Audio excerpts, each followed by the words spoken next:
আমি এখানে আসছি এই বিষয়ে কোনো অনিয়মের কিছু নেই।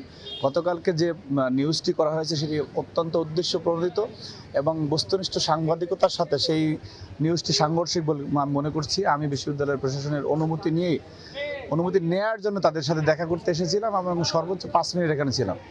আপনাদের মনে রাখতে হবে যে নির্বাচনটি গতকালকে ছিল না। সুতরাং নির্বাচন সংক্রান্ত কোনো কাজের দরকারে কিন্তু যদি আগের দিন আসি সেটা নিয়ম বহির্ভূত কিছু না। যারা এই নিউজটি করেছে তারা বস্তুনিষ্ঠ সাংবাদিকতার সাথে বেইমানি করেছে বলে আমার কাছে মনে হচ্ছে। সুতরাং আমি নিয়মের মধ্যেই ছিলাম, নিয়মের মধ্যে আছি এবং ছাত্রদলও নিয়মের মধ্যে রয়েছে। আপনি সকাল থেকে এই পর্যন্ত যত কিছু বললাম সেটি শিবিরকে জেতানোর জন্য প্রশাসনের অনিয়ম আপনার কাছে যেটি আমি বলেছি। এবং যেই অস্ত্রের ঝঞ্ঝানি এখানে স্পষ্টতই দেখা যাচ্ছে বিশ্ববিদ্যালয়ের মেইন গেটের বিপরীত দিকে আপনারা দেখেছেন যে আর জঙ্গলের মধ্যে আপনি স্পষ্টভাবেই শিবিরের জামাতের নেতাকর্মীরা তারা অস্ত্রে ভাগাভাগি করতেছে, যেটি 5ই আগস্ট পরবর্তী বাংলাদেশের চেতনার সাথে যায় কিনা আপনাদের মাধ্যমে প্রশ্ন রইল। সুতরাং ওনারা নিয়ম নীতির কথা বলেন, ওনাদের মতো করে যদি কিছু হয় তাহলে নিয়মের মধ্যে থাকেন।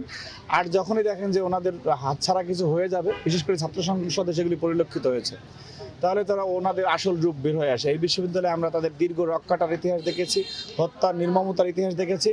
আজকের নির্বাচনের মাধ্যমে তারা আবার সেটির পুনরাবৃত্তি করতে চায় কিনা, সেই কারণে এই অস্ত্র নিয়ে আসছে কিনা সেটা তাদের স্পষ্ট করার জন্য আপনাদের মাধ্যমে অনুরোধ জানাচ্ছি। আপনারা তাদেরকে সেই প্রশ্ন করবেন। আর তাদের উদ্দেশ্যে আমরা বার্তা দিতে চাই, যদি কোনো পরিস্থিতি তৈরি করে ওনারা মনে করে যে আতঙ্কিত পরিবেশ তৈরি করে যে শিক্ষার্থীদের রায়কে ওনারা পাল্টাবেন, তাহলে সেটার জবাব দেওয়ার জন্য ছাত্রদল প্রস্তুত রয়েছে। পাশাপাশি বিশ্ববিদ্যালয় প্রশাসনকে আবারও বলতে চাচ্ছি যে আপনারা দয়া করে শিক্ষার্থীরা যে মতামতটি দেয় সেটির যাতে প্রতিফলন হয় সেদিকে মনোযোগ দেন। শিবিরকে জেতানোর জন্য যদি আপনারা অপকৌশল করেন, এই বাংলাদেশে প্রত্যেককে আমরা বিচারের মুখোমুখি করব। ছাত্র সংগঠনের বিষয় যেটি বললাম যে তারা বলেছে যে শুধুমাত্র ভোটার ছাড়া কাউকে প্রবেশ করতে দেওয়া হবে না।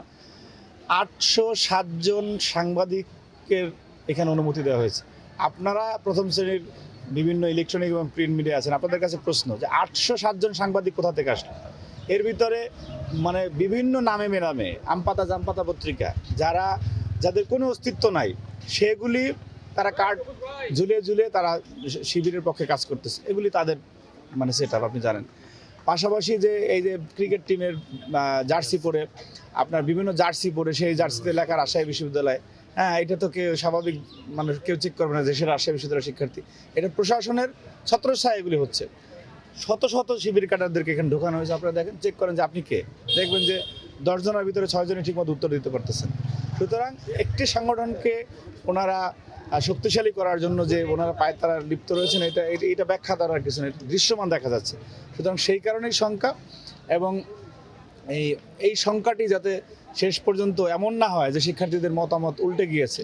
সেটি যদি হয়, আজকে এই যে আমাদের এখানে জামাতের গায়েবে আমি ওনাকে বলি, উনি এখানের প্রধান নির্বাচন কমিশনার নজরুল ইসলাম, ঠিক আছে, জামাতের গায়েবে আমির, ওনার কাছে অনেক গায়েবী নির্দেশনা আসে জামাত থেকে, সেগুলি উনি প্রতিফলন ঘটান রাজশাহী বিশ্ববিদ্যালয়ে। সুতরাং ওনার বিষয়ে আমরা এর আগেও জেনেছি। ওনাদের প্রতি আহ্বান থাকবে যে শিক্ষার্থীরা যে মতামতটি দেয় দয়া করে সেটির দিকে মনোযোগ দিন।